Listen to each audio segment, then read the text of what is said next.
अस्सलाम वालेकुम नाजरीन, मैं हूं इब्रार फयाज। नाजरीन, इलेक्शन के लम्हा बलम्हा जिस तरह के रिजल्ट सामने आ रहे हैं या इलेक्शन की जैसे ही जो रिजल्ट रुके हुए थे उनकी जो अब अनाउंसमेंट होना शुरू हुई है, तो ये लग रहा था कि अभी तक इन्होंने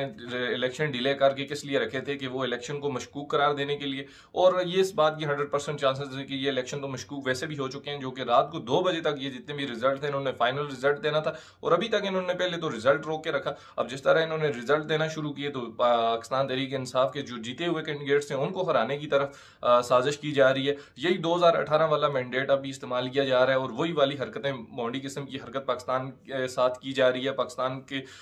जितने भी अभी तक के जितने भी जो रिजल्ट आए हुए हैं पाकिस्तान तहरीक इंसाफ के, वो तो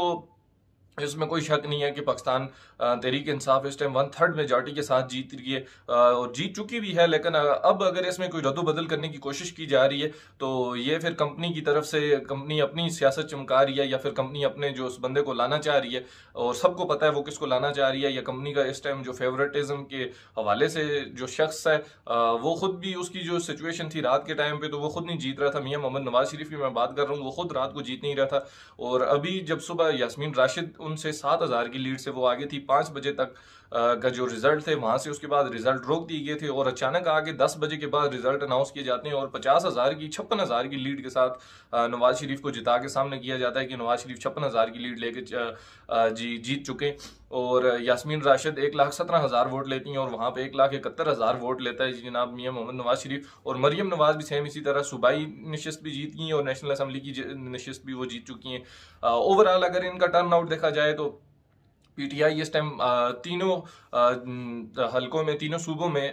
विफाक में और पंजाब में और केपी में इस टाइम तक वन साइडेड है और उन्होंने बिल्कुल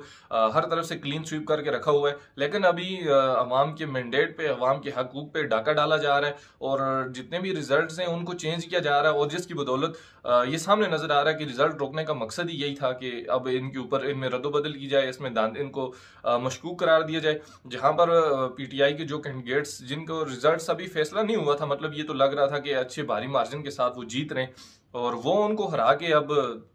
ऐसे मशकूक किस्म के रिजल्ट देना, तो ये तो इलेक्शन को ही मशकूक करार देते हैं। पहले तो इलेक्शन वैसे भी मशकूक हो चुके हैं क्योंकि 2 बजे के टाइम था, 2 बजे के टाइम पे रात को 2 बजे इन्होंने रिजल्ट फाइनल अनाउंस करने थे, 2 बजे के बाद भी इन्होंने फाइनल अनाउंस ना किए। फिर इन्होंने टाइम दिया कि सुबह 10 बजे तक, सिर्फ लास्ट वार्निंग थी इनके पास कि 10 बजे तक इन्होंने डेडलाइन जारी की, 10 बजे तक इलेक्शन कमीशन ने कि तमाम रिजल्ट आरओ और जितने भी हैं वो सब अनाउंस कर दिए जाएंगे। लेकिन 10 बजने तक भी किसी किस्म के कोई पॉजिटिव रिस्पांस नहीं है। 10 बजने के बाद ही अचानक से एक मरतबा रिजल्ट आना जिस तरह शुरू हुए तो फिर से पूरी सियासत में हलचल मचना शुरू होगी, जहां पीटीआई के उम्मीदवार पंजाब असम्बली में, सूबाई असम्बली में, नेशनल असम्बली में, तीनों सतह पर वो वन साइडेड पे जा रहे थे। तो वहां से आकर नून लीग के उम्मीदवार जीतना शुरू हो गए, वहां से नून लीग को उम्मीद की कोई नई किरण जागी, या तो फिर हाफिज साहब एंड कंपनी का जो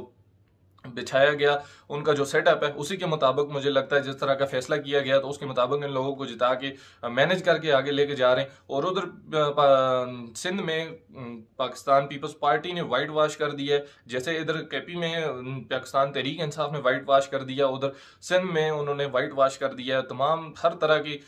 जितने भी इस टाइम तक रिजल्ट आए, 35 से 40 के लगभग जो रिजल्ट आए, उसमें इस टाइम तक पीपल्स पार्टी ने लाखों के हिसाब से लीड ली हुई है। और जितने भी उनके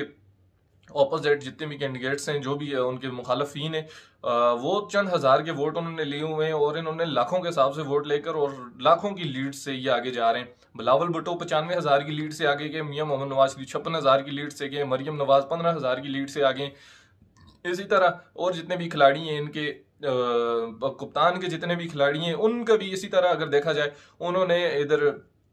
अमीन अली गंडापुर ने मौलाना फजल रहमान को शिकस्त दे दी है, वो भी कई हजारों के हिसाब से उन्होंने इसको लीड ली हुई है यहाँ से भी। लेकिन अब रिजल्ट को अगर चेंज करके, अगर आप इस तरह मैनेज करके अवाम के हकूक पे डाका डाल के, अवाम के साथ ज्यादती करके, जिसको अवाम सिलेक्ट कर रही है, जिसको अवाम ला रही है, अगर आप उसके खिलाफ हो जाते हैं तो फिर ये अवाम के हकूक के खिलाफ होगा, अवाम के हकूक पे डाका है और इससे मुल्क को ही नुकसान होगा, इसमें पाकिस्तान की मैशियत को नुकसान होगा। जैसा कि आप पहले ये तजर्बे कर चुके हैं, अब एक मरतबा फिर आप यही तजर्बा करना चाहते हैं तो फिर करके देख लें, उससे पाकिस्तान का ही नुकसान होगा और किसी का कोई नुकसान नहीं होगा। लेकिन अगर ओवरऑल अभी इस टाइम तक जो टर्न आउट है वो देखा जाए तो वहाँ पाकिस्तान तहरीक इंसाफ इस टाइम वन साइडेड है। पाकिस्तान तहरीक इंसाफ इस टाइम इलेक्शन विन कर चुकी है, लेकिन अब इसमें रिजल्ट में रद्दबदल करके ऊंच नीच करके अगर अपने फेवरेटिज्म के हिसाब से अगर आप किसी को जिता रहे हैं तो ये फिर इंतहाई ज़्यादा तशवीशनाक है और इंतहाई ज़्यादा अफसोसनाक है पाकिस्तान